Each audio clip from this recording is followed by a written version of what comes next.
Fala, minha gente! Tudo bem? Aqui Cavalcante Neto. E aqui Pedro Veras, pessoal. Somos o Atos Podcast, mais um episódio para vocês, com mais um convidado muito bom, gente fina demais, nosso irmão de caminhada, já a gente fala dele. Queremos relembrá-los que a gente está de casa nova, né, aqui na Rede Brasil Coworking, do nosso amigo André Luiz Pinheiro. Se você precisa de um endereço fiscal, procure a Rede Brasil aí nas redes sociais, Brasil com Z, tá? Rede Brasil, e você vai encontrar a solução para o seu endereço fiscal, ok? Vamos lá, né, Pedro? Conversar Bora. aqui, mais um bate-papo bom, gostoso, bem edificante, com o nosso amigo Mardilson. Opa, é nóis, chegamos. Eu não sei nem o que eu tô fazendo aqui, os caras têm uma potência de voz e eu tô aqui no meio. Olha aí, rapaz, cada um tem o seu dom. Não é, Dado rapaz? por Deus. Ainda bem que o vai escutar. Ô, Mardilson. cara, que bom. Muito obrigado aí pelo convite. Agora eu repito as palavras do Pedro, não sei nem o que é que eu tô fazendo aqui. Conversa é essa, em meio rapaz? a tanta gente chique que Conversa. tá vindo pra cá na Atos Podcast. Não, você é grande, cara. Obrigado pelo convite, meu irmão. Muito obrigado. Missionário, evangelizador, né, empresário, pai de família. É esse perfil que a gente está trazendo aqui para o Atos, cara. Amém, que bom.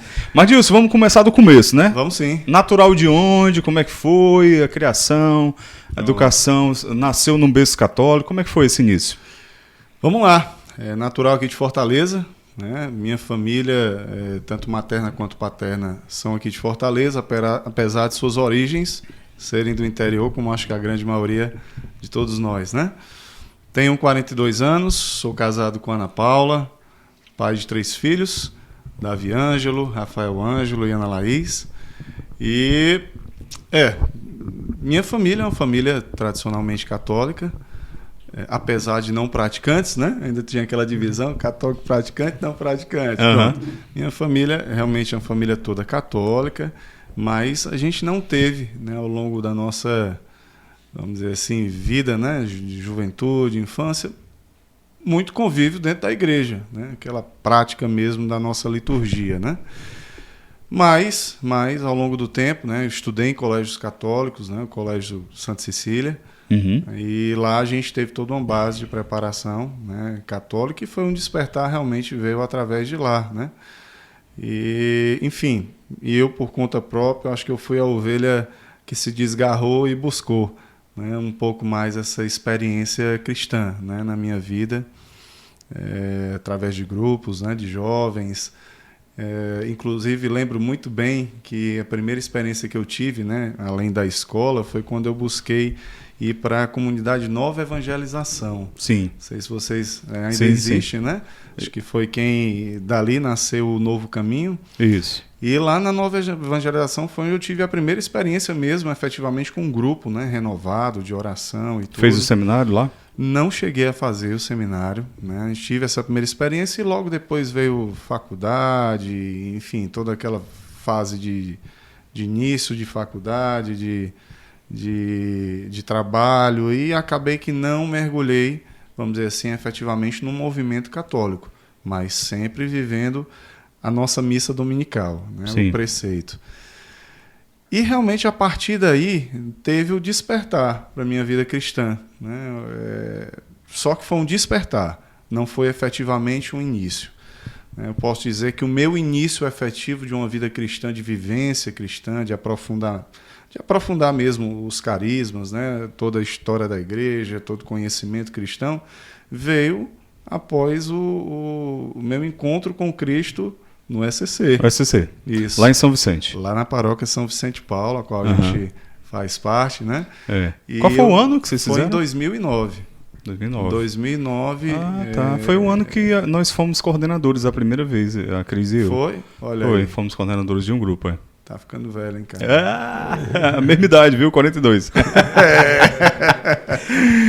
Legal, cara. Então Cara, foi um marco ali. Foi realmente, você falou muito bem, foi um marco que dividiu a minha trajetória mesmo de espiritualidade, né? Então a gente sempre teve uma vida orientada pela fé católica.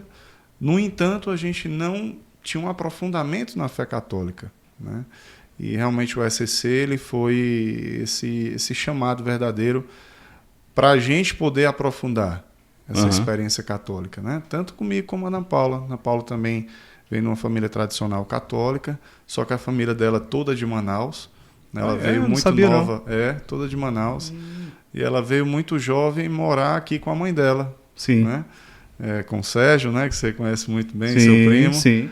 E então, assim, a gente começou a ter uma vida efetivamente católica após a entrada no SCC, e a gente decidiu viver essa experiência para a nossa família, né? Tentar mudar um pouquinho o que a gente viveu junto dos nossos pais, os nossos avós, né? Não que eles não tivessem a sua fé, né? A sua obediência à igreja, mas viver de uma forma mais intensa, mais viva, né? Experimentar mesmo o amor de Deus, mergulhar na prática, mais, né? Isso, conhecer um pouco mais, né? Então interessante. É isso que a gente tem vivido. Interessante, Mardilson, que eu fiz o SCC, né? Nós fizemos, a minha esposa e eu, a gente fez muito bem novos, né? Porque a gente casou muito novo, e quando foi em 2000, nós casamos em dezembro de 98, 2000, nós fizemos o SCC.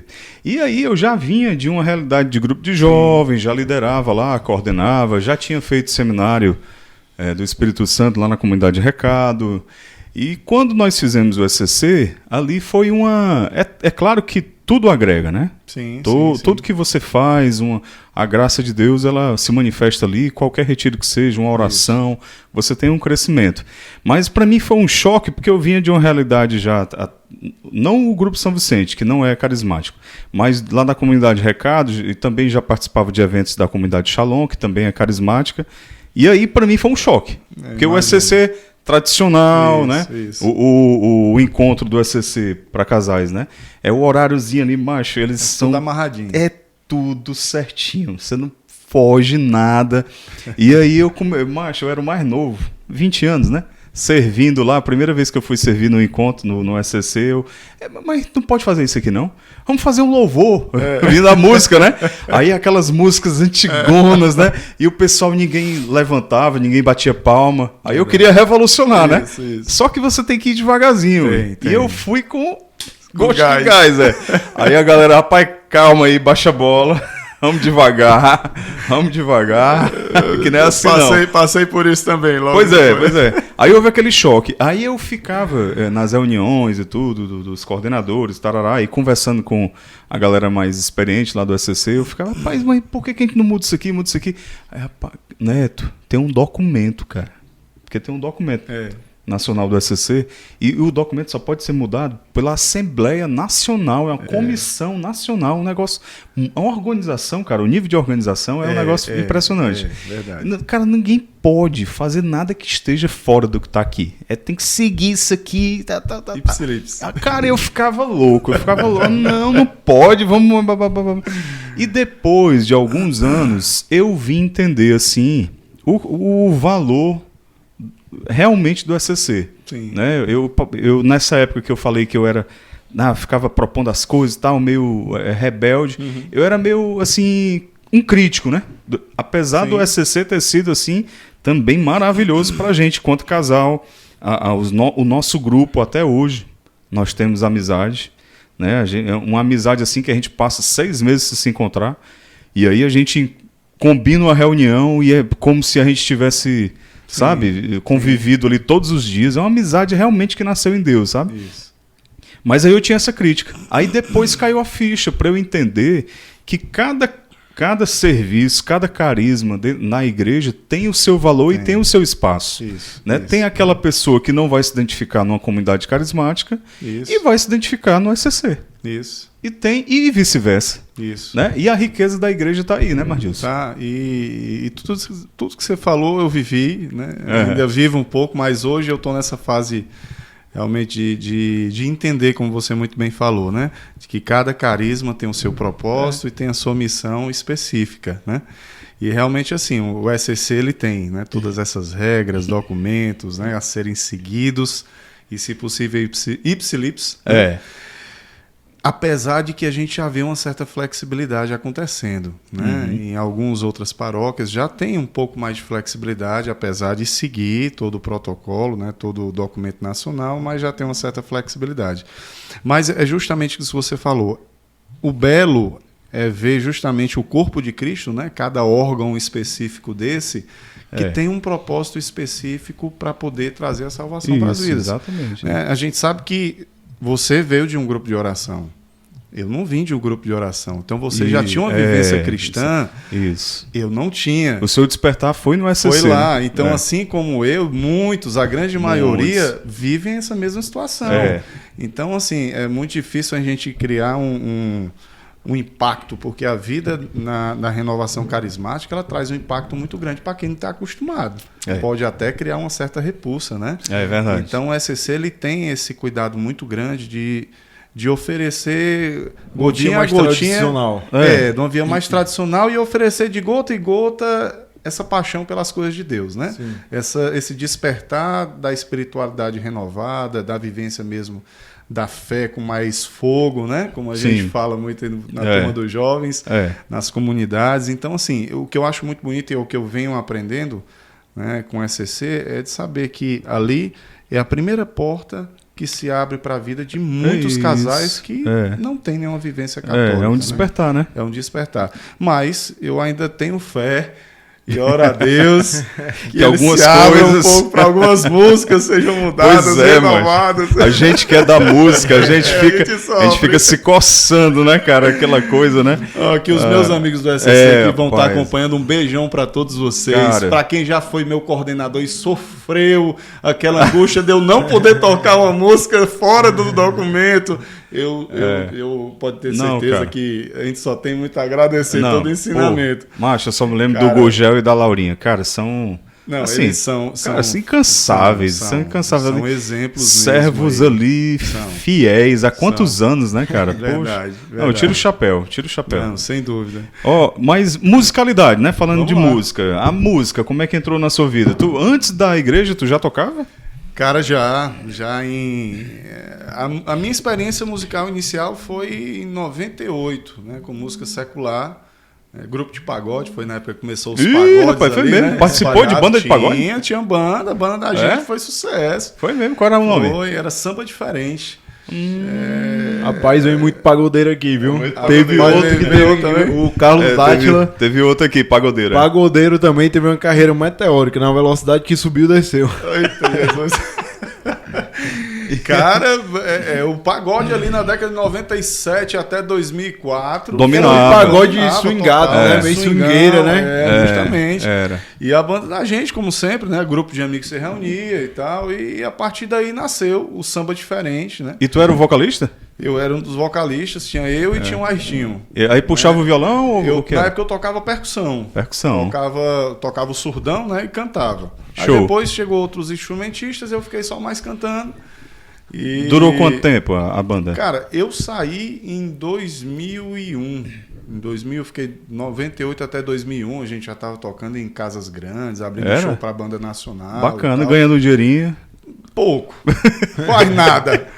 Saí até por um desses motivos que eu fazia na época 2 faculdades, trabalhando. Caraca. E eu que era assim, ficava à frente da banda, então era muita responsabilidade. Na época a turma ainda da banda ia mais pra curtição, pra brincadeira. E eu já querendo profissionalizar o negócio. Disse, como sempre. O cara quando é líder em qualquer lugar, né? Eu disse, cara, vamos fazer o seguinte. Onde chega ele bota pra acontecer, viu?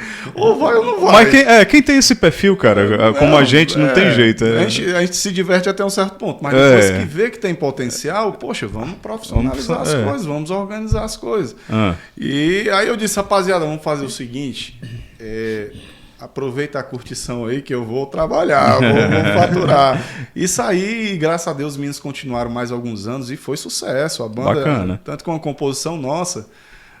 tinha música autoral, tinha. A primeira composição foi eu que fiz. A minha primeira composição foi pra lá, inclusive. Caraca, cara. E junto lá com os amigos. E essa composição, cara, eu tive assim, uma grata surpresa agora no final do ano. Eu fui num grupo de oração do SCC, para uma confraternização que a gente foi convidado. E um dos caras lá era músico e tocava também, tinha uma banda de pagode no interior. E ele disse que ele uma vez veio para Fortaleza para pegar as músicas novas que estavam fazendo sucesso e tal na época, E uma das que fazia sucesso, aí ele falou, rapaz, a música é essa e tal. O diferente chegou, vou fazer você dançar. Aí o refrão, do leste para o oeste, norte para sul. Eu disse, macho, essa música é minha. Esse cara eu não acredito, não. Os bichos eram da minha banda, de samba diferente. Eles, macho, a minha banda rodou o Nordeste todinho por causa dessa música. E o ECAD? E o ECAD? Cadê aqui a minha condição? Volta logo pra cá. Mas tu registrou? Cadastrou não, tudo? Na época a gente não registrou, mas assim, se os meninos ganharem dinheiro com ela, já foi o meu presente pra banda. Mas eu fiquei muito feliz em saber, cara, tem esse reconhecimento, né? Pronto, a gente é compositor e às vezes não tem noção do alcance que as nossas canções tomam. E eu fiquei muito feliz em saber que, poxa, eu nunca imaginei que aquela canção que a gente compôs ali... Na brincadeira, que pra gente realmente foi o hino da banda, mas virou também instrumento de trabalho, de profissão para muitas pessoas, né? Que massa. Então a gente ficou muito feliz com isso e foi a minha primeira experiência musical, né? Mas depois que eu saí, ainda passei um tempinho no forró, pé de serra, botei um grupo de forró pé de serra. E foi pouco tempo, até 2004, quando eu casei. Aí eu parei, então, né? Essa parte é séria. Então vamos brindar aqui com café? Bora. Brindar a amizade aqui, aí. Rapaz, cafézinho top, viu? Obrigado aqui a Obrigado, Vivi. Viviane Gondim, nossa assessora de imprensa. Cara, a gente tava falando se você ia se casar, né? Teve um amigo nosso que veio aqui, fez um episódio conosco, e ele disse o seguinte, rapaz, eu casei no dia 20 de abril.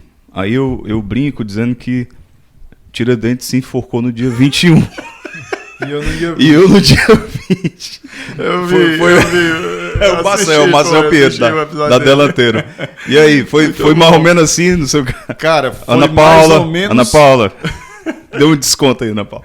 Rapaz, eu digo que o nosso já é o contrário. O nosso foi um parto, foi uma gestação. Foi mesmo? O casamento? 9 meses só. Só 9 meses? 9 meses. Bateu o olho nela? Rapaz, foi. Eu tava numa fase, vamos dizer forró assim... pé de serra. Ali eu tava numa fase solto, sem lei. E ela sabe muito bem disso. E ela chegou na hora que era pra chegar, viu? Aí ordenou o rapaz. E foi muito sábia, sabendo que eu tava sem lei, ela não quis botar nenhuma lei. Sim. Ela simplesmente ficou ali do meu lado e nesse negocinho silencioso dela, ficou ali do meu lado, foi ficando bom. Ficou. Quando a gente viu que tava namorando. E realmente foi algo muito, muito, muito leve. Sabe assim, a gente se encontrou no forró, né? Sempre gostei muito de dançar forró, ela também gosta e dança muito bem. A gente se conheceu no forró e eu sempre dizia que não ia arrumar namorado no forró, né? Mas paguei pela língua e paguei, graças a Deus, muito bem. Que massa, cara.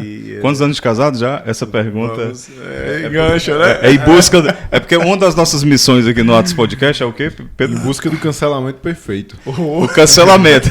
Aí a gente faz umas perguntas capciosas e dá tempo de casado. Perguntar para homem, para o marido Mas nesse ponto eu não tenho. É mesmo? Pois diga aí. Sem gaguejar. A gente está vamos fazer esse ano 18 anos. Falou firme, viu? Falou com segurança. 18 anos de casado. No SCC, né, a gente aprende isso. Nardilson. 18 anos de casado. Por isso, né? Filho, memorizou bem. É isso aí, viu? Bem, Ana Paula. Isso o SCC serve, viu? E foi mais ou menos isso, cara. A gente se conheceu, né, no forró e dançamos a noite toda. E interessante, né? Ela tava lá com a amiga dela no início da festa e eu dando a circulada, onde é que eu ia começar a puxar para dançar. Aí eu vi elas duas, rapaz, vamos aqui. Eu cheguei por trás, né? Abracei as duas, estavam do lado da outra olhando pro palco, cheguei por trás e disse, olha, eu não quero ficar com nenhuma, eu quero dançar. Tem alguma que tá afim de dançar? Aí elas se olharam, né? Aí a amiga dela não sabia dançar muito bem, disse, vai, Ana Paula, dançar com ele? Ver se ele sabe dançar mesmo. Aí ela sabia dançar muito bem e foi a noite toda dançando, cara. Foi mesmo. Foi muito bom. Mas chegou no finalzinho da noite, a gente já para se despedir, eu disse, olha, eu disse que não queria ficar não, mas eu fiquei com gostinho, quero mais. Como é que a gente faz? Aí ele pegou os telefones e tal, a gente saiu no domingo, isso foi no sexta, lá no Cantinho do Céu. Olha aí. Lá no céu, no Cantinho do Céu. Um dia desse, né? Cantinho do Céu parou de funcionar um dia desse. Não foi o Cantinho do Céu, mano? E a gente marcou e se encontrou no domingo, lá no Maluá, agora também um dia desse que tinha festa lá. Maria, era mesmo? E lá a gente ficou e graças a Deus, realmente ali a gente tem certeza que foi um projeto de Deus tanto para minha vida como para a vida dela, né? A gente não tem dúvida disso. E claro, né, desde 2004 para cá, isso foi agora, recente, né, dia 14 de março, né, a gente fez 18 anos que se conheceu, né, que ficou a primeira vez. E foi tudo muito rápido, né, como eu estava falando, um parto mesmo, né, a gestação, a fecundação foi dia 14 de março. E quando foi em maio, a gente 3 meses depois, praticamente, a gente botou a nossa empresa, né? A gente abriu a nossa empresa de confecção, né? Entramos como sócio, casamos primeiro na sociedade civil. Mas já era Bendito Sois? Não, o nome? Não, na verdade era uma outra empresa que eu tinha de produtos de redução de consumo de energia. Eu representava uma empresa lá de Brasília, mas não estava muito satisfeito, né? Realmente estava em busca de outras coisas, recém-formado, né? Buscando me encontrar como empresário, né? Eu fiz faculdade de administração, mas decidi enveredar pelo empreendedorismo, né? Não sendo profissional, né? Empregado. E é bem mais desafiador, né? Você entrar no empreendedorismo sem ter nenhuma referência ou ter nenhuma base na sua família, né? Que possa dar suporte. Então, eu estava, apesar de que durante o período da faculdade eu rodei em várias empresas, em setores diferentes para ver qual que eu me identificava, eu acabei me identificando em muitos setores, né? Em especial comercial, gestão de operações, né? E eu queria me encontrar profissionalmente, né? E nessa época... uma amiga da Ana Paula, né, que se tornou amiga em comum, nos inspirou a colocar uma confecção. Eles trabalhavam no ramo de confecção, né, e falou pra gente, né, chegou pra Ana Paula, Paula, tu tem tanto bom gosto com moda e tal, e o Mardilson é administrador, por que vocês não botam confecção também, né, trabalhar no setor de moda feminina e tal, como a gente... Aí foi um despertar de algo que a gente em nenhum momento tinha pensado por isso, né? Não tinha histórico familiar, nem ela. Mas a gente tinha a ousadia, né? A ousadia da juventude, né? Aquela coragem que... O empreendedor tem que ter ousadia, né? Tem que ter, e muita, né? Coragem mesmo de arriscar, de perder, de vencer, né? E a gente iniciou, né? Iniciou esse projeto, graças a nosso bom Deus. A gente conseguiu já entrar em alguns grandes magazines da época, né? Que tinha aqui o Esplanada, o Otoshi, eram as principais lojas de departamento, né? De Mesbla, magazine. né? Mesbla, né? Um pouco mais antigo, né? Um dia desse. Ronce.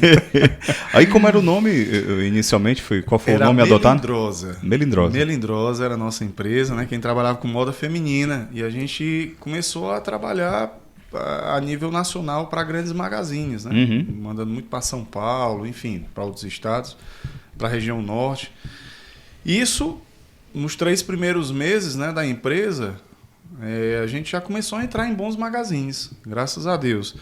E quando foi em agosto, mais ou menos, né, em meio a gente já tendo uma vida tão forte, vamos dizer assim, já profissionalmente, com tantas responsabilidades, a gente já estava se dando bem demais, né? Já tinha uma certeza no nosso coração daquilo que a gente queria para a vida, né?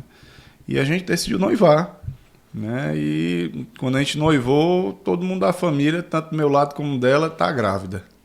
Tá grávida, bora investigar que a Ana Paula tá grávida. 6 meses ela vai noivar. Quer dizer que a empresa veio antes do casamento. Veio antes do casamento. Com 3 meses a gente botou a empresa, com 6 meses a gente noivou e 3 meses a gente casou. Olha aí, Foi rapaz. tudo ligeiro, foi um parto mesmo, uma gestação, né? Bacana, a cara. gente sabe que gestações assim precoces, depois a gente começa a ter que né, passar por todo aquele processo de alinhamento que a gente passou verdade. Ali de... Né, mas é natural, né, cara? Mas não existe regra. Tem casal que namora 5, 10 anos e às vezes não dá certo. Não dá certo e quando resolve casar aí estraga tudo, né? Mas interessante é que vocês abriram uma empresa juntos Isso. antes mesmo de casar. Né? Antes de casar. Ou seja, porque havia ali um alinhamento, né? Havia um desejo muito grande de acertar. Legal. Em todos os aspectos, né? Tanto por parte dela como pela minha parte. E eu sinto, por isso que eu digo assim, quando Deus tem um propósito para a nossa vida, né, a gente às vezes não entende o propósito naquele momento. Mas quando a gente persevera e é obediente, a gente mais na frente começa a fazer um flashback e entender tudo que Deus estava vindo fazendo, preparando, e a gente começa a entender, né?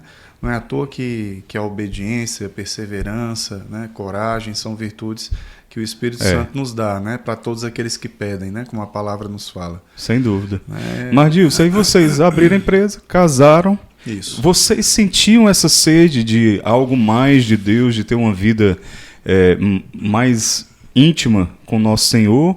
Por isso vocês procuraram o SCC ou foi por outro motivo? Na realidade, a gente tinha sempre a nossa rotina dominical, né?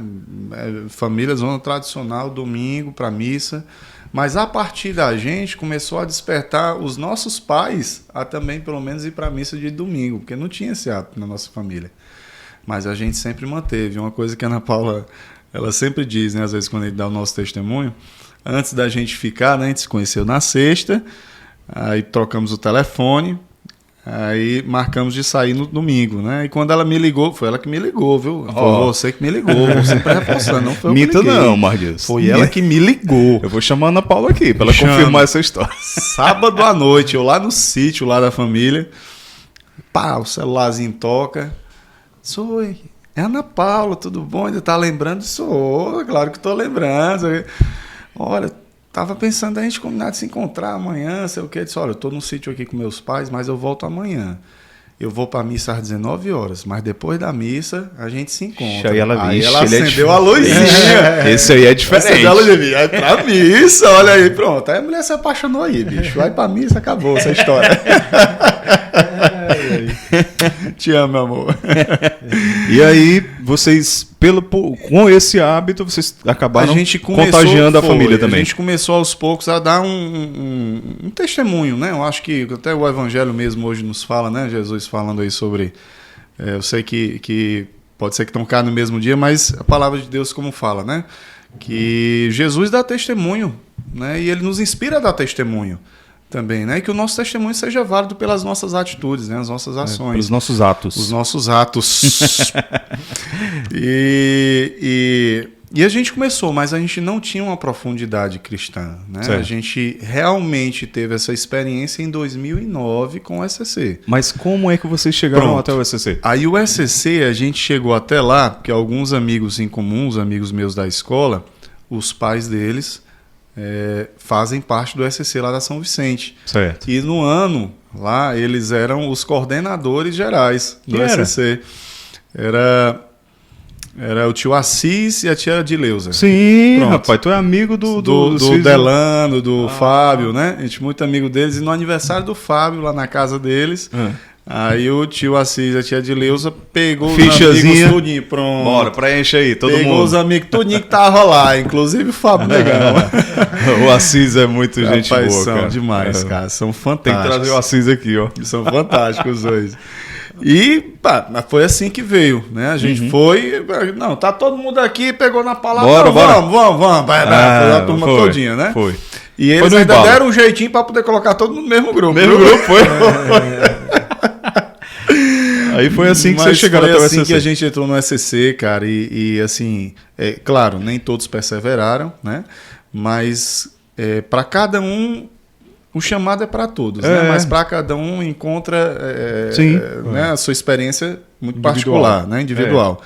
E a gente teve essa experiência como casal. E nesse período a gente estava no processo querendo engravidar também, que tem toda uma outra história que é um testemunho um pouquinho mais longo das nossas gestações. Vamos marcar um segundo episódio depois. Vamos sim. E a gente efetivamente começou a mergulhar mais na nossa experiência espiritual em 2011. Entramos em 2009, frequentando né, as reuniões do grupo e tal, mas a gente estava com... Ela logo engravidou, graças a Deus, primeira gravidez, aí nasceu em 2010 o Davi. Aquele processo de criança pequena, acabou que a gente não se envolveu muito. Mas em 2011, a gente foi escolhido para ser os coordenadores do nosso grupo, né? Nós em 2011 para começar 2012.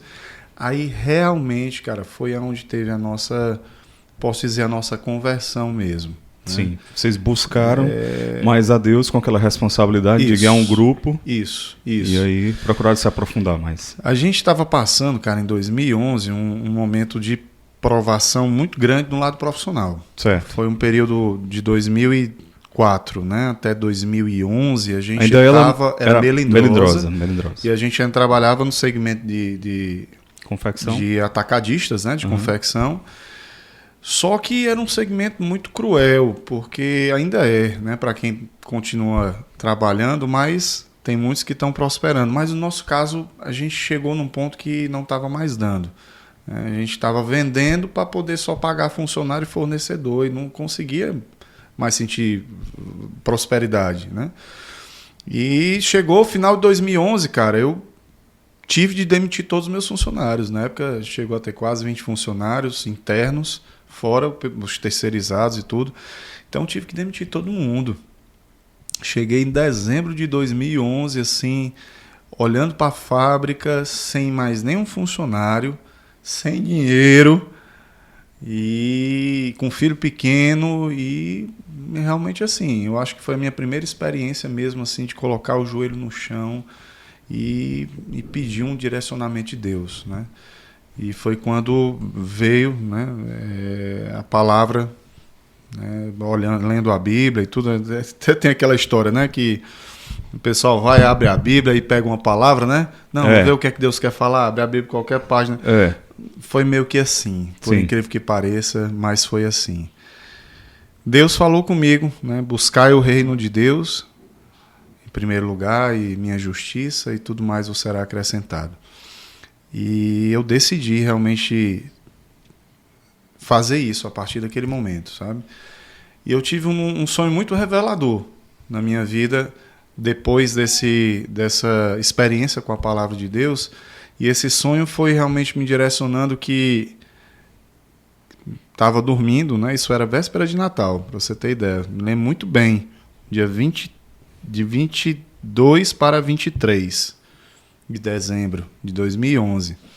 Eu sonhei que uma pessoa estava entrando em contato conosco, pedindo para a gente poder fazer uma produção, né, de outra coisa que a gente não fazia, né? E sentia Deus dizendo, é isso que eu quero que tu faças agora para frente, que eu vou te abençoar daqui para frente. E aquilo ficou no meu coração, foi um sonho muito forte, muito verdadeiro, aquele sonho que você acorda lembrando de tudo. Eu não sou de lembrar de sonho, mas foi muito forte isso daí. E no outro dia, né, eu desci para a fábrica como se fosse trabalhar, né? Fiquei lá no escritório e olhando para o telefone, olhando para a fábrica e pedindo que o senhor me desse o direcionamento, que eu estava aguardando o que é que ele queria. E meu telefone tocou no escritório. Como minha amiga Ana Clara fala, do tudo, né? Não é do nada, é do tudo. Uma pessoa perguntando, olha, vocês trabalham com fardamentos para a empresa? Aí eu disse, trabalho. A gente não trabalhava na época. Trabalho. Não, é porque eu estou com uns fardamentos que eu quero fazer era até para o Exército. O Exército, disse, olha, a gente faz, a senhora tem como me mandar um modelo, uma foto, alguma coisa? Ela disse, onde é que vocês ficam? Eu falei o endereço da gente. Ela disse, meu filho, eu não acredito, eu tô 2 ruas aqui na frente. Sério mesmo, pô, eu tô já passando aí. Aí a mulher foi lá na fábrica e conversei com ela, sabe? E a partir daí a gente teve a resposta, né, de um novo direcionamento comercial da empresa. E a partir desse momento a gente deixou a Melindrosa e migrou para Empório Fardas, né? A gente começou um projeto de fardamentos. E foi justamente onde eu firmei essa aliança com Deus, né? Buscar primeiro o reino dele e tudo mais será acrescentado. Antes eu estava buscando muito realmente as nossas necessidades e conquistas profissionais, minha e da Ana Paula, e a gente não estava buscando o reino dele. mesmo ele já tendo batido na nossa porta, a gente já tido aberto já a entrada dele, mas a gente não estava criando relacionamento com ele, não estava tendo um encontro com ele mesmo, né? E nesse momento, na dor, né, a gente se permitiu viver esse encontro verdadeiro com ele. E tudo providencialmente, a gente entrou como coordenador em 2012, e foi quando eu comecei a ter realmente essa experiência mais na prática, né, de viver a oração em casal, de estudar mesmo a palavra de Deus, a Bíblia mesmo, e rabiscar ela, porque eu deixei a minha bonitinha lá dentro do carro. Bonitinha porque era toda anotada, toda marcadinha. É bom e assim. E foi onde eu comecei verdadeiramente a ter esse encontro com Deus, né, particular, e Ele conosco, né? A nossa empresa, ela deu uma guinada. 2002 em diante, a nossa mudança necessária aconteceu realmente por providência de Deus, e tudo se revigorou, né? Dentro da gente, tudo se renovou, né? Tem uma canção até minha que eu ainda não lancei, né? Mas ela fala sobre o recomeçar, sobre o recomeço, né? Como a gente às vezes tem que se permitir escrever no papel um novo projeto mesmo, né? De vida, escrever e dizer, poxa, o que é que eu quero? O que é que tu queres, Senhor, para a minha vida? E reestruturar ela como todo, né? Trazer esse novo vigor para a vida, né? Revigorar mesmo as nossas esperanças, nossos desejos, nossa força mesmo, né? De querer seguir em frente. Então, foi mais ou menos o que aconteceu. E, cara, em 2012 a gente começou a ter uma experiência espetacular. E ver os sinais de Deus na nossa vida que a gente às vezes não enxergava, né? Porque é um dos grandes problemas, eu acho que de nós cristãos, é pedir sinal a Deus, mas não estar preparado para enxergar o sinal que Ele dá. Porque Ele dá, mas por muitas vezes a gente não enxerga. Né? A gente acha que é por mérito próprio, ou acha que foi uma coincidência. Tem que enxergar, né? Com os olhos da fé, né? Tem que enxergar muita coisa pelos olhos da fé. E é só pelos olhos da fé que a gente tem reconhecimento e gratidão. Amém. Né? Na maioria das vezes. Então, realmente foi em 2012 que a gente começou esse processo de conversão de vida, né?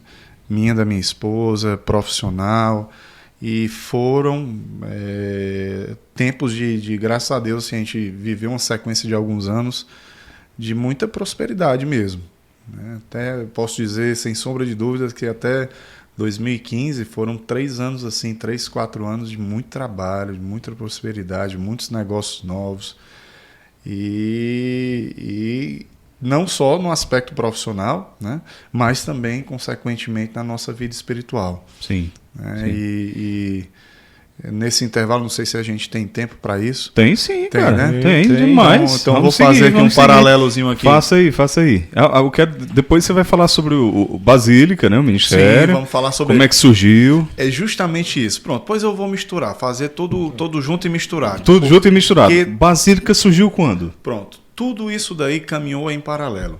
Certo. A partir de 2012. A partir de 2012, nós começamos a nossa experiência profissional nova.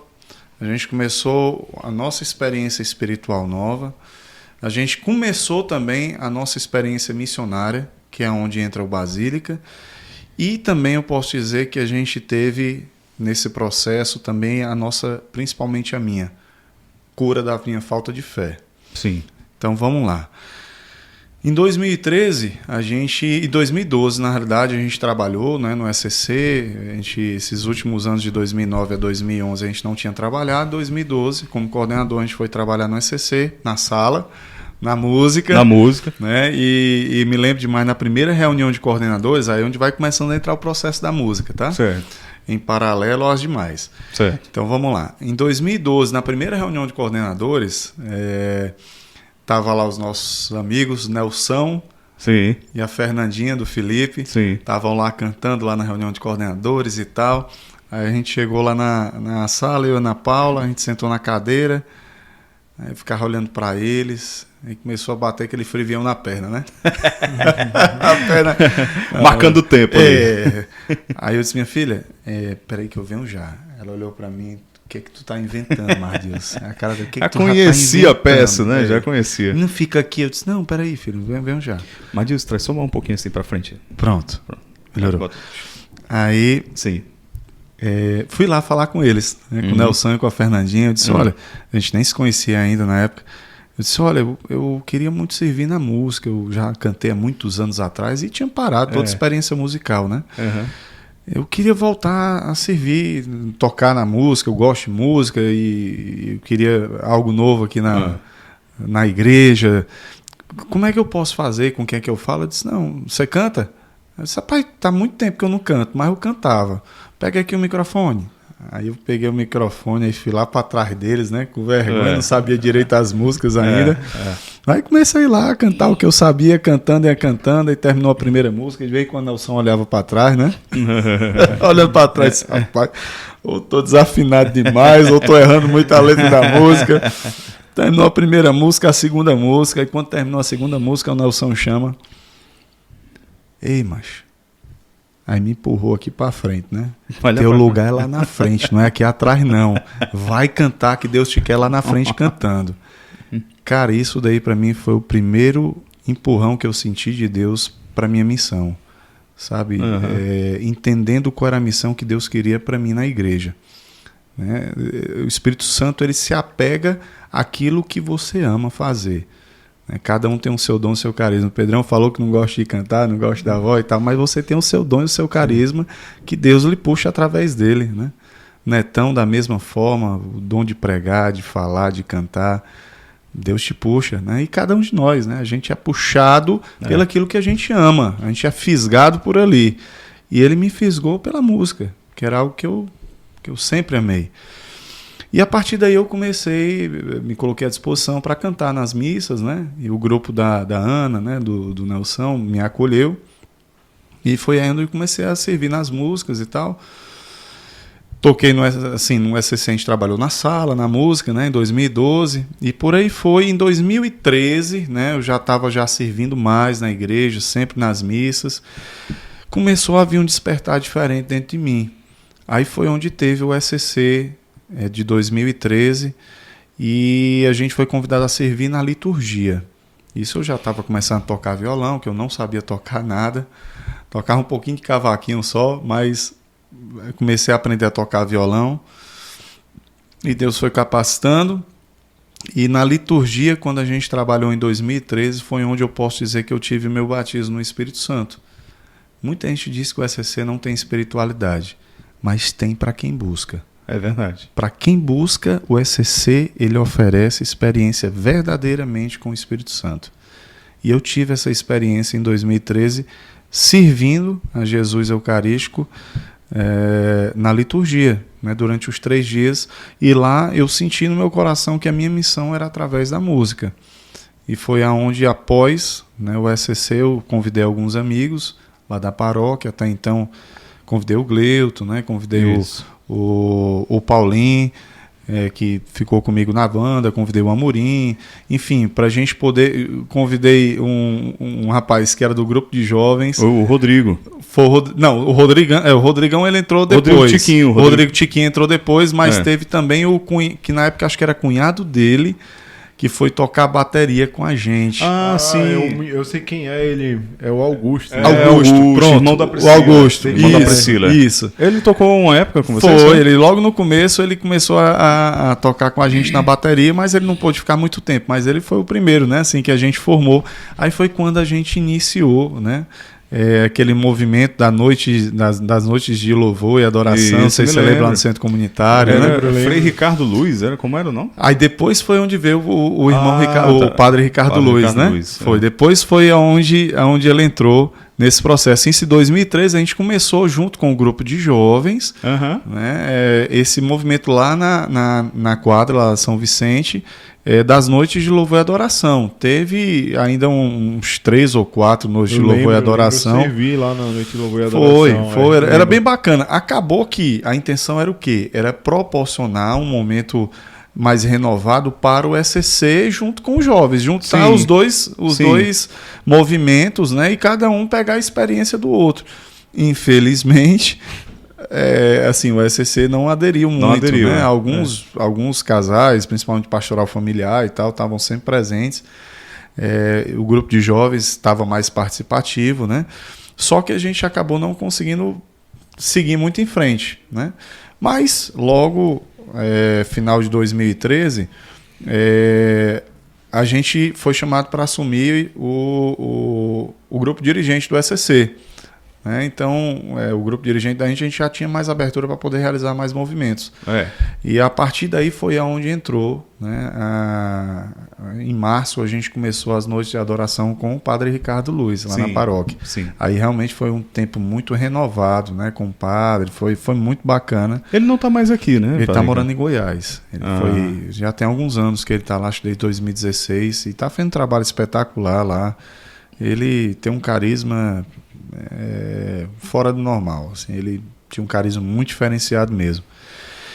E tudo isso daí foi aonde começou a vir o despertar sobre o ministério mesmo, né? Que até então era um ministério paroquial, tocar nas missas, né? Essas noites de louvor. Mas em 2013, finalzinho de 2013, eu fiz a minha primeira composição. E uma composição de gratidão e para Deus, né? Porque você já tinha música secular, secular, né? Isso. Né, a primeira composição para Deus. E eu mostrei para os meninos da banda, e o pessoal, poxa, cara, que bacana e tal, muito boa. Vamos ver se a gente consegue gravar agora em 2014 pelo menos 1 ou 2 músicas, né, autorais da gente. Aí na hora que você bota um projeto para Deus, ele, opa, peraí, vamos assinar embaixo nesse projeto. E realmente ele validou, e em 2014 foi um ano que eu compus muitas canções. Mesmo sem eu ter experiência como compositor, como musicista, mas realmente foi um agir do Espírito Santo muito grande, né? Eu compus as 14 canções praticamente que vieram no nosso primeiro CD, que a gente lançou no final de 2014, né? E em paralelo a tudo isso, falando aqui da musicalidade, né, que em 2014 efetivamente nasceu o Ministério Basílica, né, com esse nosso primeiro projeto autoral, o CD Tu És o Meu Guia, a gente já vinha começando uma caminhada espiritual com o grupo de oração, o Grupo Servo de Deus. Certo, mas peraí, deixa eu entender uma coisa. Qual foi a inspiração para você do nome Basílica e para você fundar, dizer, não, não é mais um ministério de música da paróquia. Pronto. Aqui é um ministério meu Perfeito. Ou do grupo, não sei sim. como é que você pensou, né? E aí nós vamos batizar de Basílica e vamos ter uma missão não só na paróquia, mas para a igreja. Sim, paroquial. Como é que foi que surgiu essa inspiração? Pronto. Basílica, um dos significados dele é casa real. E a gente tem muito esse carisma dentro da missão de que todos somos casa desse grande rei, né? E que essa casa acolhe, inclusive, todos nós imperfeitos e pecadores, como nós éramos, vamos dizer assim, né? Como a gente vivia, né? Eu, músico secular, né? Todos os outros meninos que estavam na banda, a grande maioria não tinha nenhuma experiência na igreja, mas essa casa ela estava justamente acolhendo, né, esses filhos que estavam querendo ser morada de Deus, né, que estavam querendo se renovar. Então a missão da gente no Ministério Basílica sempre foi não só, vamos dizer assim, acolher músicos profissionais e da igreja, mas acolher todos aqueles que gostariam de servir a Deus, de ter uma experiência de servir a Deus e através do seu dom está sendo reconhecido como uma casa de morada de Deus, né? Então, tanto que até hoje a gente, na banda, a gente tem músicos seculares, tem músicos que tocam forró, mas que precisam sempre se alimentar da espiritualidade, e a banda tem sido essa casa. Tem sido essa casa de acolhimento para esses músicos que querem ter essa experiência com Deus através da música. Mas veio por você esse nome? Você que... Esse a gente colocou alguns nomes, né, de votação na época. Tá. E esse nome, se eu não me engano, foi sugerido, acho que pelo o Cláudio, você chegou a conhecer também lá do SCC, o Cláudio toca violão e tal. Pronto, o Claudão, acho que foi ele que sugeriu na época o nome, a gente discerniu, né, o significado dele, que na realidade até então, na época, ele sugeriu como um nome curtinho, fácil de entendimento, fácil de lembrança, mas eu fui buscar o sentido para ela, claro, né, porque o nome por si só, se não tiver um sentido, né, não tiver um propósito, uma missão, ele não vale de nada, né?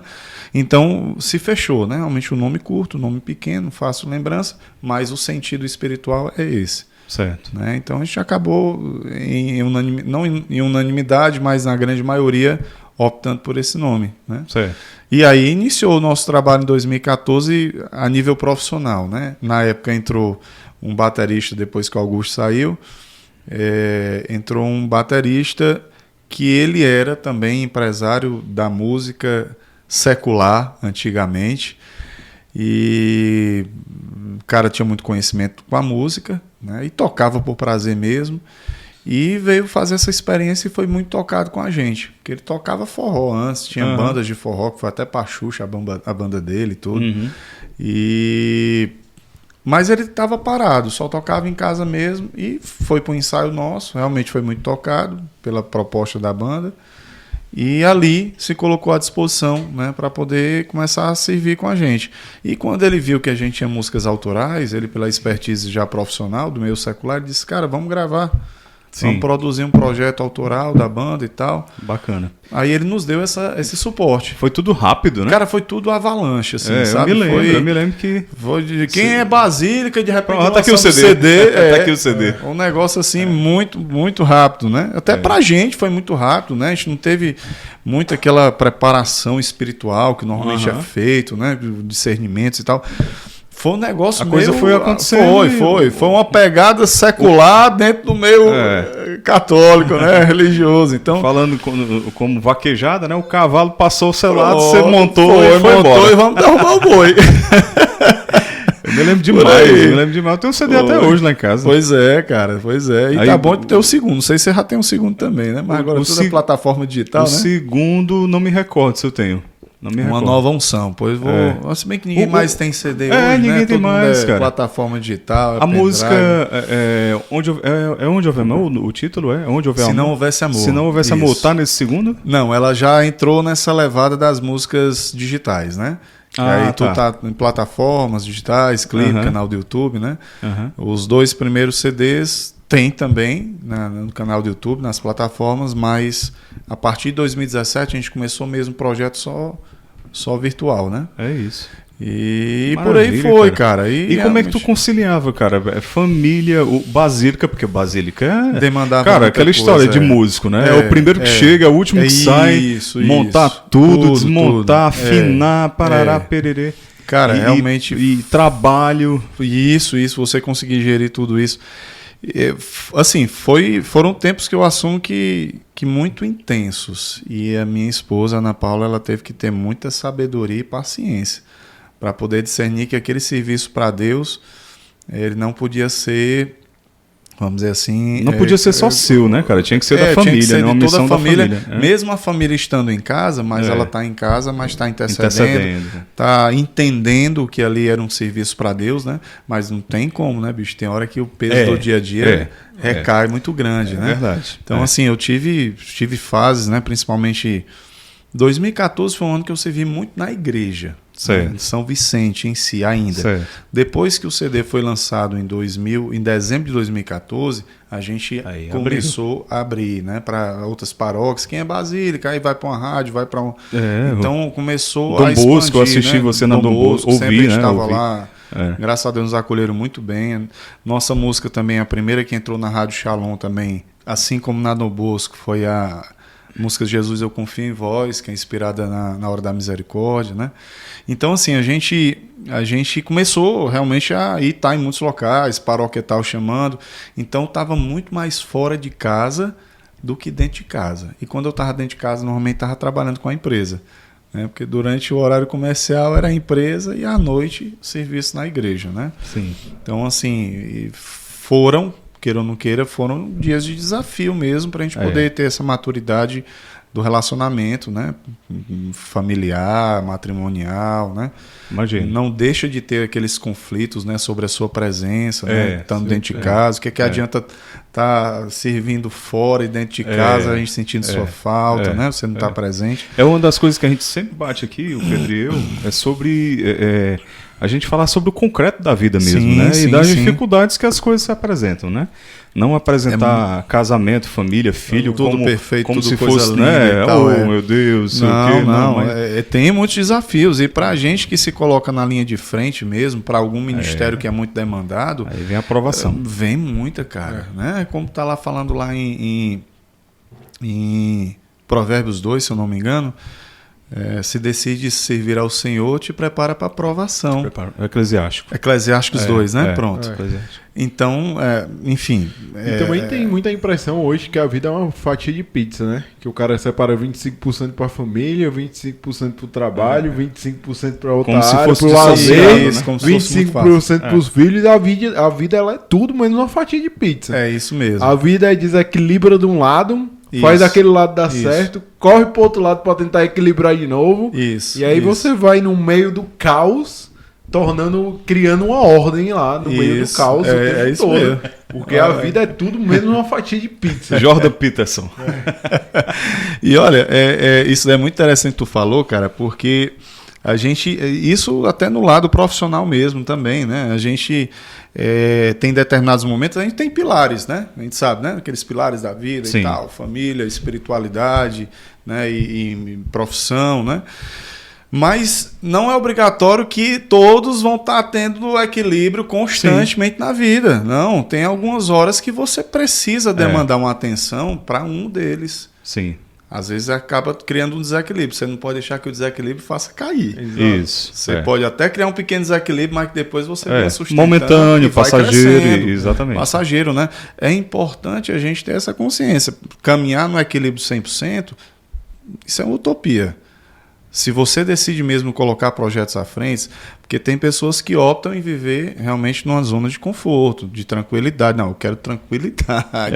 Eu não quero estresse. Aí não assume nada na igreja. Não, eu quero tranquilidade. Até profissionalmente, não, eu quero fazer só o meu beabazinho aqui de 7h30 até E aí a gente 17h. respeita, né? Cada Claro, um faz o seu, né? É a opção de vida e o importante é que esteja feliz. É. Mas a gente que é meio doido e decide se abrir a fazer um monte de coisa ao mesmo tempo, É por aí, cara, é por aí.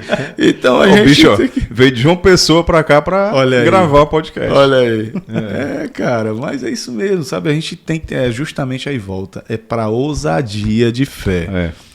A ousadia. Servir a igreja é para quem é ousado, para quem não tem medo de ser julgado. É para quem não tem medo de levar tapa na cara, sabe? De ser mal falado.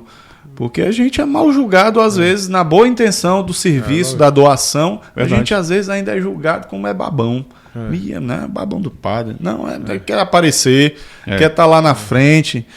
E a gente sabe que não é isso. Né? A gente gosta do microfone, né? A gente Verdade. gosta. Mas porque a gente tem um chamado para isso. Não. E só vai mesmo para quem tá com o microfone, quem é cara de Às pau, vezes- quem é às vezes doido, eu- quem é metido, quem tem coragem, cara, de colocar a Às cara vezes tem que tapa. me segurar, porque aí gostar do microfone assim lá. Ai, não é possível, você tá perdendo os cabelos, né? Pois Eu também, eu já tô é. puxando de trás para frente, né? Organize aí, Como organize. você falou, deixa eu organizar aqui, não. Não, Como você eu- falou, daqui a uns anos não tem mais de onde puxar, né? Que não tem mais como organizar, não. Madils, aí você foi esse novo na sua vida, né? Isso. Empresa prosperando, né? A música, Basílica e tudo Isso. mais.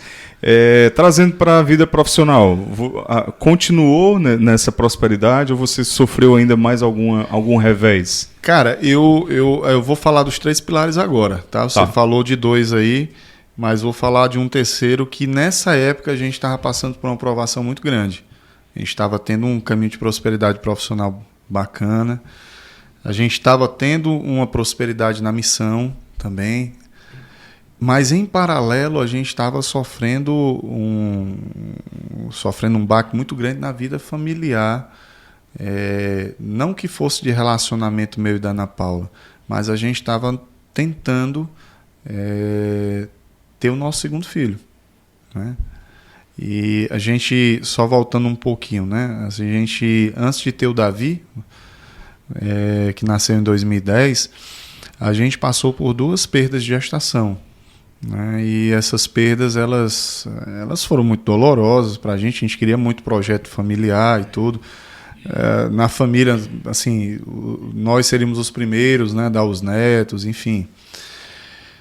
Só que assim, Deus, em algum momento, não permitiu, né, essas 2 gestações que elas viessem vingar, e a gente foi para medicina, né, foi ver o que tinha acontecido, fomos para um geneticista e a gente fez um estudo e a gente descobriu que a gente tinha uma semelhança genética, nossos cromossomos, que fazia quando o óvulo dela era fecundado... É uma incompatibilidade ali, né? Pronto.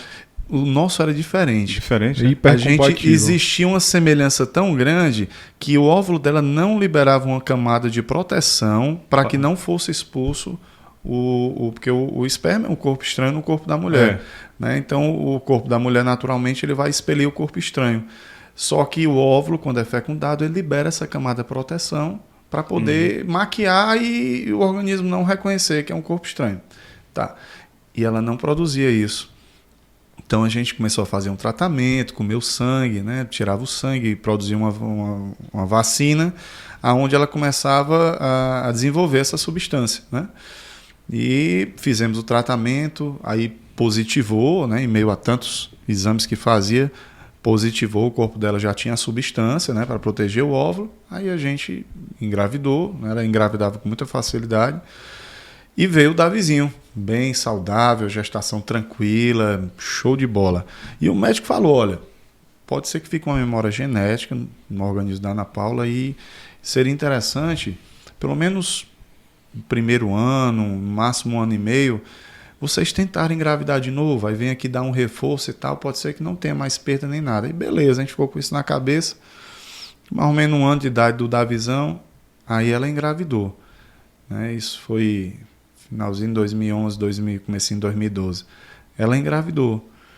E a gente correu para ir no médico para tomar a vacina e tal, tomou a vacina, mas ela perdeu, né, com 8 para 9 semanas. Aí a gente ficou aqui no coração e tal, disse, não, vamos esperar mais um pouquinho. A gente esperou ao longo do ano, mais um tempinho. Quando foi no final de 2012, a gente decidiu voltar a tentar de novo. Né? A gente foi fazer os tratamentos, tudo certinho como deu certo, né? Fizemos tratamento, ela engravida. Segurou aquela alegria ali de 8, 9 semanas, o organismo voltava para fora. Aí começou uma sequência, cara, de 6 abortos. Foi mesmo. Assim, de 2013 para 2015. Esse intervalo a gente estava vivendo esse calvário muito grande do nosso desejo de aumentar a nossa família, né? Isso da vizinho pedindo o irmão direto e tal. E a gente tinha aquela cobrança nossa, né, como pais, tinha a cobrança do Davizinho, né, a expectativa da família, e tudo em paralelo a gente vinha, né? Por isso que eu digo que são os pilares aí caminhando em paralelo, né?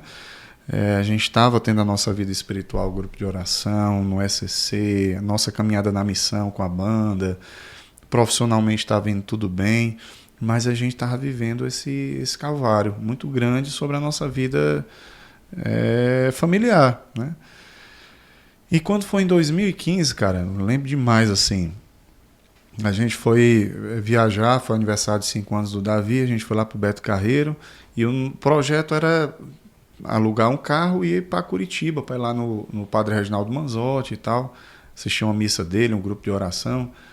E assim a gente o fez, né? Pegou o carro, saiu lá da cidadezinha lá, onde tem um Beto Carreiro, fomos lá para Curitiba, uns 300 e poucos quilômetros, chegou no hotel e tal, tudo bem, ia se arrumar, trocar de roupa para poder ir para a missa.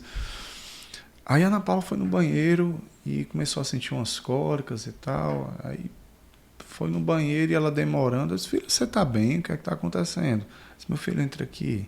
Ela chorando já, e estava tendo um aborto. Lá no banheiro, a gente nem sabia que ela estava grávida, isso a gente fazendo os tratamentos. E foi muito impactante, assim, porque pela primeira vez, assim, eu vi o nosso feto, sabe? Eu vi o nosso filho. E ali a gente chorou muito e tudo. E eu pedi a Deus, né? Eu falei, Senhor, por que a gente está passando por isso? Assim, eu questionei mesmo a Deus, sabe? Por que, Senhor? A gente não está entendendo, sabe? A gente tem te servido, tem te buscado, tem procurado ser corretos, mas por que a gente não tem conseguido ter o nosso filho, sabe? E falei assim, olha, não era assim que eu queria o meu filho, sabe? Na minha mão, o feto. Eu queria meu filho saudável, Senhor. Por quê? O que está faltando da nossa parte? E a gente às vezes não entende as coisas de Deus, né? A gente passa por momentos e a gente às vezes não consegue entender o que aquele momento tem para nos ensinar, né?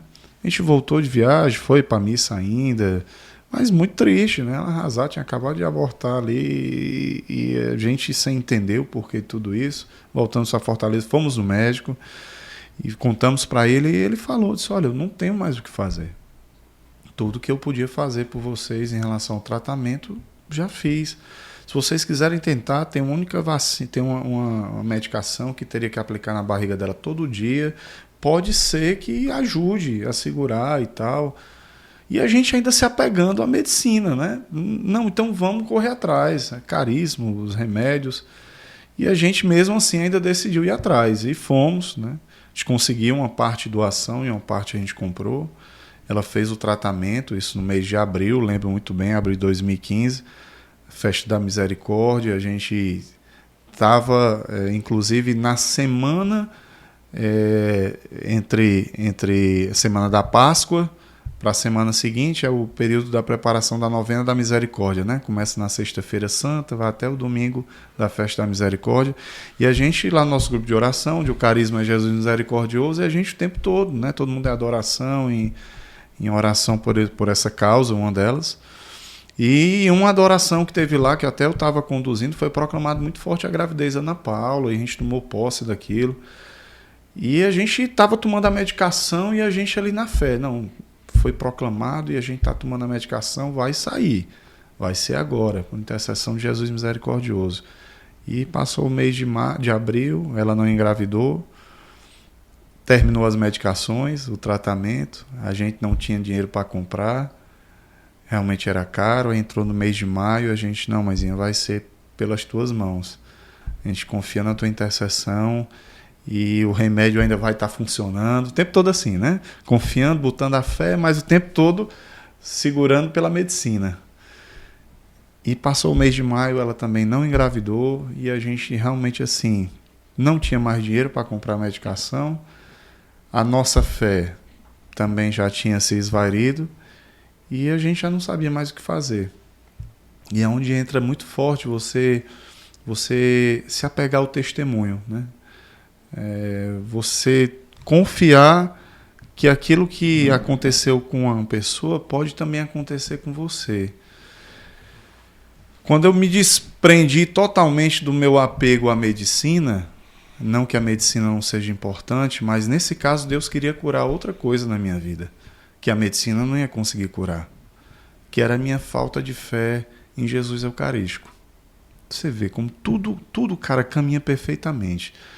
Eu estava espiritualmente estudando a palavra de Deus, estava estudando o capítulo de João, capítulo 6 de João, onde ele se apresenta como Eucaristia. Pão da vida, né? Como pão da vida. E nesse intervalo foi onde estava acontecendo tudo isso. Aí veio o discernimento. É por isso que às vezes você tem que estar preparado para enxergar os sinais de Deus. E a gente... Isso eu lembro muito bem. Foi dia 1º de junho de 2015, eu escutando o programa do padre Reginaldo Manzotti. Ele deu o testemunho, né, de uma pessoa lá que ligou, dizendo que tinha engravidado 2 vezes, tinha perdido a gravidez, engravidou a 3ª e foi para um retiro do padre Reginaldo Manzotti. Estava chorando muito lá durante a adoração porque estava com medo de perder a gestação. E o padre passou com o Santíssimo, né, parou diante dela e falou para ela, disse, nosso Senhor está dizendo que você tome posse da graça que você já recebeu e que não tenha medo de mostrar sua fé para Ele. Seja ousado na fé, tenha atitude de fé, porque a graça você já recebeu. E naquela hora, cara, tudo fez sentido. Sabe quando aquela luzinha aparece assim, da ideia, né? Naqueles desenhos, né? Cara, tudo fez sentido para mim naquela hora. Eu entendi o discernimento do Espírito Santo, eu entendi que a graça que eu tanto pedia, ela não ia vir naquele momento pela medicina. A graça que eu tanto pedia, ela ia vir por intermédio de Jesus Eucarístico. E eu iria ter que fazer uma aliança para mostrar minha atitude de fé, porque até então eu estava a serviço de Deus, mas eu não mostrava as minhas atitudes de fé para Ele. Eu não saía muito da minha zona de conforto. Eu estava mais pedindo do que agindo. E a gente sabe que se a gente quer mostrar, se a gente quer receber algo de Deus, primeiro que a gente mostre para Ele a nossa fé. É assim que Ele nos ensina. E naquele momento eu liguei para Ana Paula e falei o que tinha acontecido e disse: filho, olha, Deus está nos pedindo para a gente receber a nossa graça, que a gente faça uma aliança de fé na comunhão diária, no texto da misericórdia diário, e não vai ser mais o meu sangue que vai sustentar o nosso filho, vai ser o corpo e o sangue de Cristo. E a gente aí começou, no mesmo dia, a frequentar as missas diárias lá no céu, lá no Oásis da Paz, que lá eles ainda davam nas 2 espécies, né, todo dia. E a gente começou, só que a gente muito fragilizado, principalmente ela, pelas várias perdas, né? Mas eu tava com a fé, bicho, topada lá em cima, entendeu? E ela foi apegada na minha fé, e assim a gente começou. E no dia 4, que era na sexta-feira, era a festa de Corpus Christi. Então, assim, tudo estava cooperando para o bem daqueles que amam a Deus. Sim. Estava tudo preparado, o terreno estava bem adubado, bem arado, bem preparado, tudo. E a gente, quando foi na festa de Corpus Christi, né, fez todo o preceito, a gente sentiu que era o dia da concepção do nosso filho. E ali a gente concebeu o nosso filho. E ali, já todo dia indo para a missa, já agradecendo ao Senhor, já pela graça recebida. Não era mais pedindo, não, era já agradecendo. Virou a chave da fé. Então, quando foi 15 dias depois, confirmou, atrasou, confirmou a gravidez, e a gente, no silêncio de Nossa Senhora, sem falar para ninguém, nem indo para médico nem nada, continuamos lá indo para a missa diária, agradecendo o Senhor. E passou a 6ª, 7ª, 8ª. Normalmente ela perdia da 8ª para a 9ª semana. Bateu aquela angustiazinha, doido que a semana passasse logo. Adiantou os relógios. A Ana Paula, toda vez que ia pro banheiro, cara, ela tinha medo que viesse alguma coisa. Sabe? Imagina, ela ia pro banheiro dela, urinar alguma coisa e tinha receio que tivesse alguma coisa. Até o psicológico poderia influenciar, né? Demais, né? Mas ela, é por isso que é importante, sabe? Quando os dois se tornam uma só carne mesmo, bicho, é um fortalecendo o outro nessa caminhada o tempo todo. E passou 9ª, 10ª, 11ª semana, a gente já explodindo de alegria, né? E só entre a gente, aí que a gente foi no médico. Aí chegou lá pro médico e falou, né? Estamos grávidos e tal. Disse, rapaz, vocês conseguiram a medicação, vamos dar aqui um outro reforço e tal, bora marcar logo para amanhã. Doutor, o senhor não está entendendo. Pronto, foi meu amigo. Doutor, não, calma. Doutor, a gente veio só agradecer ao senhor por todo o apoio que o senhor deu, mas a gente conseguiu uma medicação muito melhor. Ele ficou assim, como assim? Doutor, a medicação agora é o corpo e o sangue de Cristo. A gente está vindo aqui só agradecer ao senhor, a gente já está com 12 semanas. E comunhão diária, o corpo e sangue de Cristo, e graças a Deus segurou dessa vez. Aí ele ficou meio assim, sabe como Pilatos fez, né? Lá veio minha irmã, né? E por aí a gente saiu, cara, assim, e foi uma gestação espetacular do Rafinha. E assim, pra gente sentir os mimos de Deus, né, ao longo dessa gestação, a gente veio saber que era homem lá pelo 6º, 7º mês, mais ou menos, sabe? Mas o Davizinho, ele o tempo todo falando, não, pai, é um homem, e vai ser Rafael. Menino e vai ser Rafael. E a Ana Paula, Rafael, lá tinha Rafael na família, alguns amigos, Rafael e tal. Não, mas Rafael vai ficar muito grande, que a gente coloca o sobrenome Ângelo, né? Rafael Ângelo Carvalho de Queiroz, o menino não vai aprender a escrever nunca esse nome. Pensamento de mãe, né? Aí, quando a gente descobriu que era homem, a Ana Paula foi pesquisar o significado do nome, Rafael, né? Deus cura. Deus cura. Aí ela tomou posse na mesma hora, disse, não, senhor, é Rafael mesmo. E o Davi já estava falando pela boca do anjo. E quando nasceu o Rafinha, né, só para fechar, a gente faz lá aquele exame de sangue, né, para poder ver qual é o sangue da criança. E veio o sangue, não estava lá na hora, só a Ana Paula recebeu. E quando ela olhou, o sangue é AB. Olha aí. Né? E a gente sabe que a maioria dos estudos, né, sobre o sangue de Jesus é que o sangue dele é um sangue AB.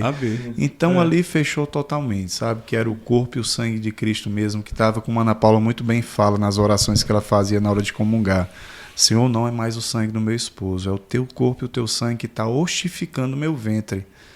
E realmente ali foi para dar o checkmate, assim, sabe? Que realmente foi o corpo e sangue dele que ossificou o ventre dela, né? Então, pra gente, o Rafinha é um milagre eucarístico na nossa vida. Maravilha. Na nossa família, né? Maravilha. Então, aí para tudo isso, só para poder fechar, como Deus ele permite determinadas coisas na sua sabedoria para que venha curar outras coisas na gente.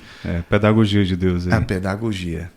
A minha falta de fé em Jesus Eucarístico, toda vez quando eu ia comungar, pedia que Deus tirasse aquele sentimento dentro de mim, que eu queria crer verdadeiramente, que Ele era vivo na Eucaristia, que as adorações que eu ministrava, eu estava adorando mesmo ao Deus vivo, Ele curou completamente com a gestação do Rafael. Sabe? Então Ele precisava eu estar preparado para entender o agir dele e me permitir enxergar que ele verdadeiramente está presente na Eucaristia, sabe? Então, ele me curou por completo. Eu tinha muita vergonha de falar isso, né? Hoje eu não tenho mais um pingo de vergonha, pelo contrário, eu tenho muita gratidão a Deus por ter revelado na minha vida que Jesus é vivo na Eucaristia, sabe? Maravilha. Tanto que inspirou uma das canções do segundo CD, foram inspiradas nessa experiência que a gente viveu, né? A canção se chama Eu Creio Senhor. Então vocês têm outros filhos no céu, né? Temos tem sim, o Davi temos nossos e o Rafael, intercessores lá. Tem 8 intercessores tem os anjinhos lá pela lá. gente. Tem 8 lá. Maravilha. E graças a Deus, assim... E tudo isso daí, cara, é a história dos pilares, né? Um pilar vai se fortalecendo, vai subindo, vai o outro... E, enfim, a gente tá sempre caminhando, buscando esse equilíbrio constante. É nóis. Aconteceu na hora é a hora do cafezinho.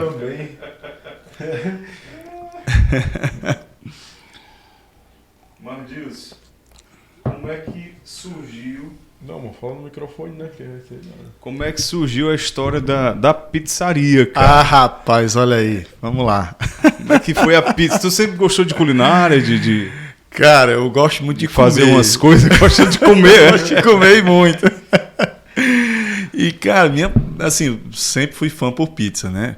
Eu digo que a pizza é o alimento universal, né, cara? Eu acho que são poucas pessoas que talvez não gostem de pizza. Prático, saboroso, uma mistura de todo sabor, mundo gosta, você pode fazer, né, dos gostos que você quiser. E sempre fui um apaixonado por pizza, mesmo, né, desde pequeno. E, assim, em 2012 para 2013, né, praticando kitesurf e tudo, né, sempre gostei desse esporte meio diferente. E conheci um italiano pizzaiolo, italiano mesmo, né, que vinha para cá fazer kite, a gente ficou amigo. Tinha uma casa por aqui, a gente sempre conversava muito. E ele me convidou para botar uma pizzaria aqui na Cidade dos Funcionários, né? Na época, ele botou uma pizzaria bem raiz mesmo, sabe? Massa italiana mesmo, preparação italiana top. Só que não vingou muito tempo. Teve que voltar para a Itália e tal, aí perguntou se eu não queria ficar com a pizzaria para mim. Eu disse, cara, eu também não tenho condição de tocar sozinho e tudo. Mas eu aprendi a fazer a massa italiana, né? Ele me deixou esse aprendizado, né? E algumas dicas e tudo. E comecei a fazer em casa, pra gente mesmo, né? Meio artesanal, ainda no forno e tal. Mas a pizza em si, ela, como a maioria das coisas, né? Você tem que sentir o prazer naquilo que você faz. E a comida tem que ser. Se você não botar ela com prazer, dificilmente os outros vão sentir prazer. Então sempre fiz a pizza com muito prazer. Eu tô até salivando aqui. Sempre fiz com muito prazer, cara. Aí começou essa brincadeira mesmo dentro de casa, fazendo pra família e tal. Que acolá tinha uns amigos, aí fazia pizzazinha ali pros amigos. E quando foi na bendita pandemia, que eu não digo que foi maldita, mas foi bendita porque transformou a vida de muita gente também. Na pandemia eu resolvi especializar a minha massa, né? E comecei a pesquisar algumas coisas e desenvolvi uma receita minha própria, né? Pegando um pouquinho daqui a acolá, da que eu aprendi italiana, com umas dicas da americana, e cheguei numa receita bacana e comecei a fazer uma receita de molho também, caseiro. E, cara, Aí os amigos aqui eram as cobaias, né? Os amigos e a família. Degustadores. Degustadores, né?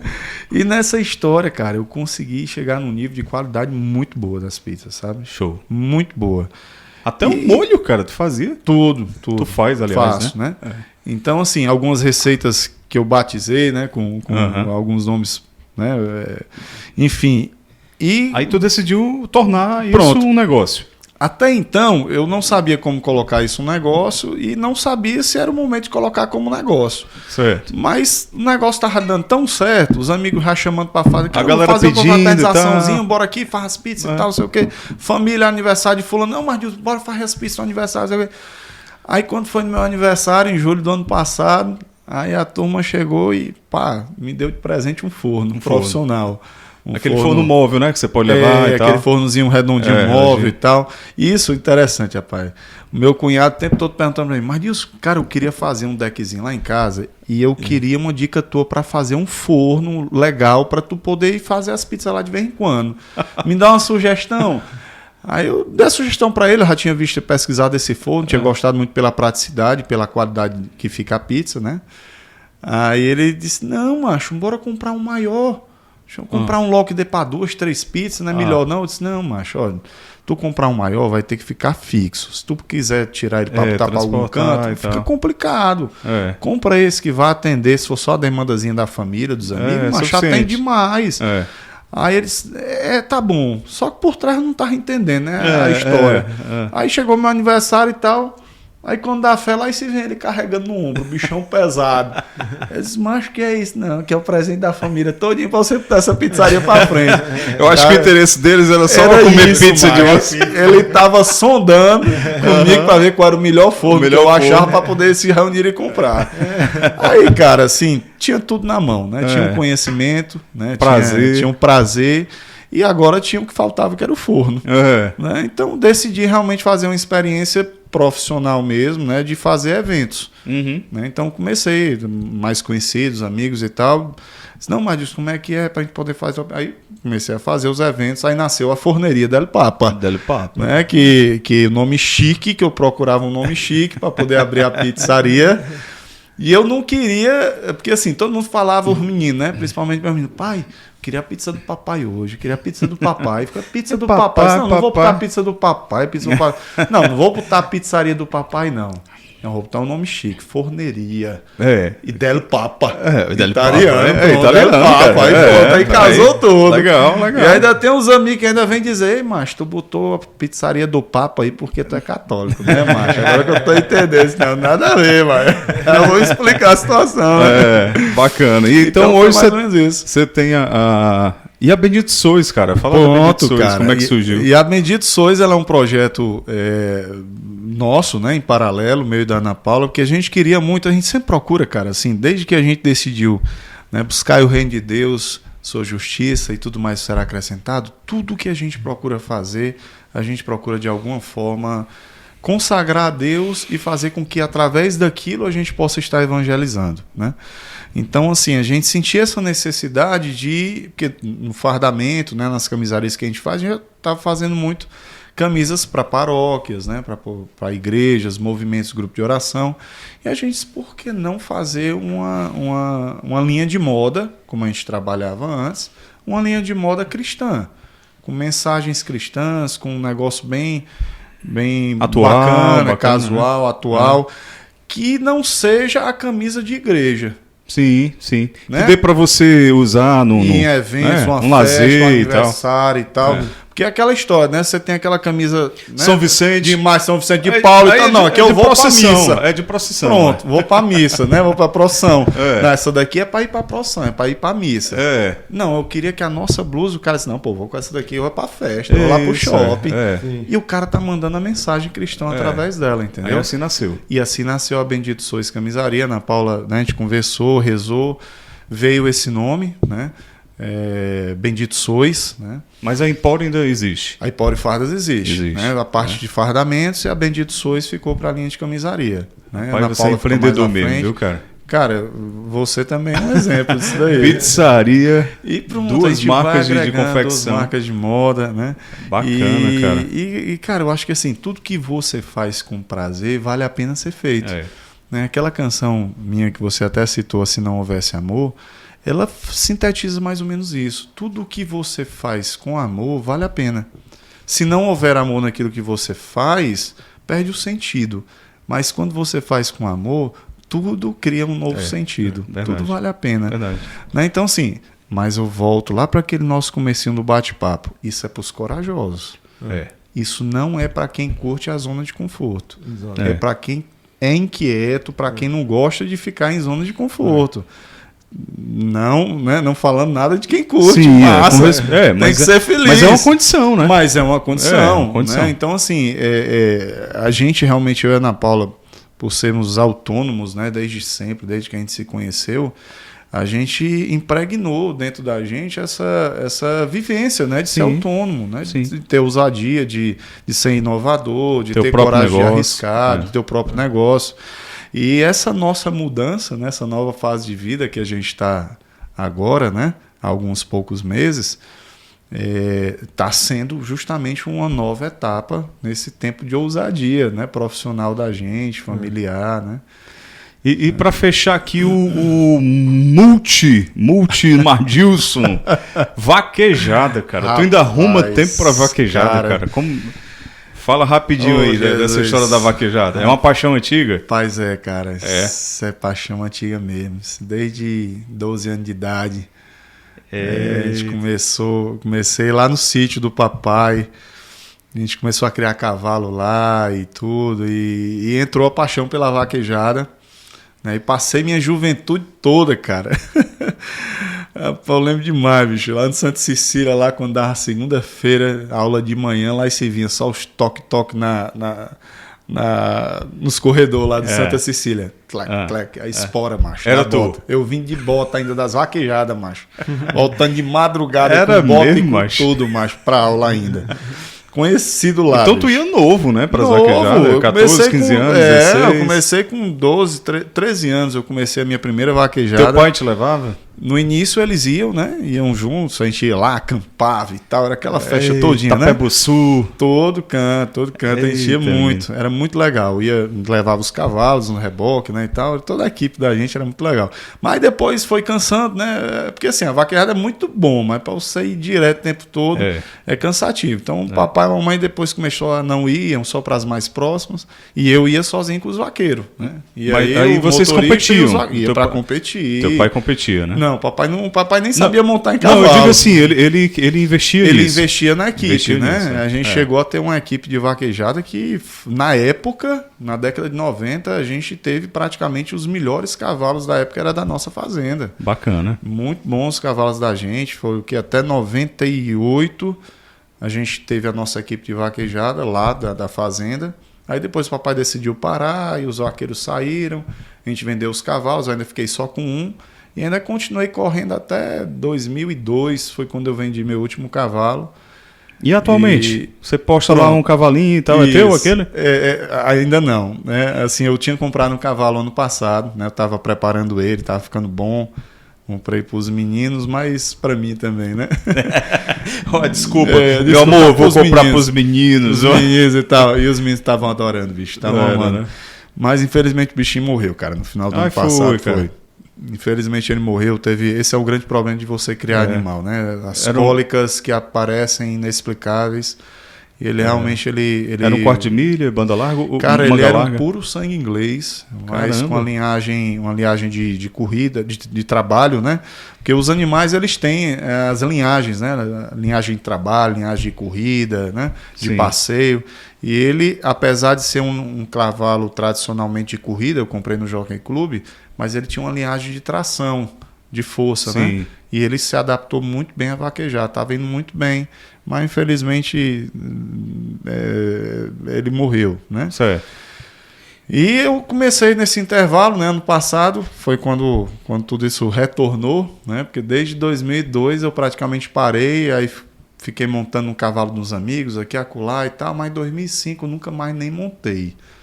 Nunca mais praticamente não tinha montado. Aí voltei mesmo ano passado, ano atrasado. Comecei a frequentar o sítio dos amigos, montando um cavalo aqui e acolá, despertou a paixão de novo, enfim. E os meus meninos realmente se apaixonaram por cavalo, né? É uma terapia, né? É uma terapia, cara. E uma terapia que estava unindo muito a gente, a família, né? Porque eu pratico também, apesar de que eu diminuí kitesurf. Sim. Né? Só que o kitesurf é um esporte individual. Né? Então eu não consegui agregar minha família nesse esporte. É muito bom para quem pratica, quem se diverte, fantástico, mas é um esporte individual. Né? Então minha família nem ia. E a vaquejada não, cara. Vai todo é um negócio mundo. Que vai todo mundo. Os meninos vão, montam. Né? Então aqueles animais que eu tenho postado ultimamente é um aras de uns amigos lá do Fortim, que até de um francês, né? Que um amigo gerencia lá e por saber que eu montava e tudo, tinha todo esse histórico, me chamou para ajudar ele a montar uma equipe de vaquejada e um parque de vaquejada lá. Então a gente está com esse projeto, montando essa pista de vaquejada, estou montando os animais lá também junto com os vaqueiros de lá e a gente está preparando os cavalos para vaquejada específico, porque ele tem muitos cavalos lá, mas estavam sem ter trabalho, sem ter um direcionamento. Só cavalo top, primeira linha, mas sem ter tratador, sem ter um trabalho nos animais, né? Então a gente está tentando dar essa unir o útil ao agradável, né? Tentando organizar o aras muito bom, e ao cara. mesmo tempo se divertir, né, cara? Como é que você se define hoje? Quem é o Mardilson? Cara, que pergunta, hein, bicho? Devia ter me preparado para essa pergunta, velho. Com essas múltiplas faces, né? Como cara, é que... Cara, eu ainda me sinto em construção. Eu não sinto que eu tenho um ponto final, poxa, eu consegui. Não, acho que eu tenho muita coisa para poder construir e conquistar. Muitas. Mas eu sou feliz. A cada tempo que eu vivo a felicidade que aquele momento me proporciona. Que maravilha. Sabe? Então, assim, eu tento... Estava até escutando esses dias um desses motivadores, né? E falando de uma frase, acho que foi até o Mário Cortella estava falando, né? Que em tudo na vida você dê sempre o seu melhor em tudo na vida, dentro daquilo que você tem condição de fazer, até que aquela condição melhore e você possa fazer melhor ainda. Sim. Né? Então, assim, hoje na minha vida, minha esposa, quem convive comigo mais próximo sabe, eu sou incansável em tentar fazer sempre o meu melhor em tudo aquilo que a vida me proporciona hoje, para que, se essa proporção melhorar mais lá na frente, eu ainda possa fazer melhor ainda. Então, assim, em todos os aspectos, é isso que eu procuro viver, né? Seja no meu aspecto profissional, tento dar o meu melhor sempre dentro daquilo que eu posso fazer hoje, a fim de que um dia possa melhorar aquele cenário e eu ainda faça melhor ainda. Isso seja na minha família, isso seja na minha missão com Basílica, na minha missão junto com a Ana Paula, trabalhar famílias. Então, a gente procura viver isso. Hoje, eu posso dar o meu melhor nisso até esse ponto. Mas amanhã, se o cenário melhorar, eu ainda posso ir mais um pouquinho melhor mais à frente, né? Então, é mais ou menos isso, cara. Mas sempre buscando, sempre me permitindo aprender algo novo. Show. Ser construído. Show. Muito bom, viu, Pedro? O que eu acho que, para mim, é muito... Do projeto no geral, mas uma coisa que eu já acreditava e acredito ainda mais, é que o cristianismo, ele é uma religião que, para mim... Então, o que é o cristianismo? Para mim, é a religião que ensina a melhoria constante. Sem dúvida. Ensina a melhoria constante. É a religião daqueles que não querem ficar parados. Sem dúvida. Entendeu? Então, eu até respeito quem gosta da zona de conforto, mas eu acho que o cristão, ele não nasceu para a zona de conforto. Concordo. Deus vai pedir mais, Deus vai cobrar mais, Deus vai exigir mais, e você vai melhorando pouco a pouco, né? Isso. Então, isso. Um pouco do que eu pude aprender é ver isso. Como a gente vai melhorando pouco a pouco através do cristianismo. Que um dia eu precisava de X coisa, Deus foi me educando, me ensinando a alcançar aquela X coisa. Ele pediu uma coisa nova, que exigia habilidades novas, exigia técnicas novas. Era um novo processo de aprendizado, até que eu alcançava aquela nova coisa e ele me pedia um pouquinho a mais, um pouquinho a mais. E de pouquinho em pouquinho a gente constrói um montão, né? Perfeito. Então, para mim é muito legal ver esse testemunho. Obrigado por compartilhar. E para mim o cristianismo é isso, é melhoria constante. Perfeito. Perfeito. Muito bom, viu, seu testemunho, Mardilson. Você abordou aqui as principais, os principais pilares aqui da nossa missão do Atos Podcast. Família, empreendedorismo, espiritualidade, né, honradez, estilo de vida, e tudo isso permeado aí com o seu testemunho de fé. Então foi maravilhoso. Obrigado mesmo por estar aqui conosco, trazer essa mensagem para a nossa audiência. Gente, curte lá, Atos Podcast Oficial no Instagram, e se inscreve no canal do YouTube, né? Esse episódio maravilhoso e riquíssimo aqui com o nosso irmão Mardilson. Valeu, meu amigo. Tamo junto. Obrigado, valeu, viu? Pessoal, obrigado. Pedrão. Valeu, pessoal. Obrigado pela audiência. Acompanha lá o Mardilson na rede social dele. E tamo junto. Show. Até mais. Tchau. Até mais.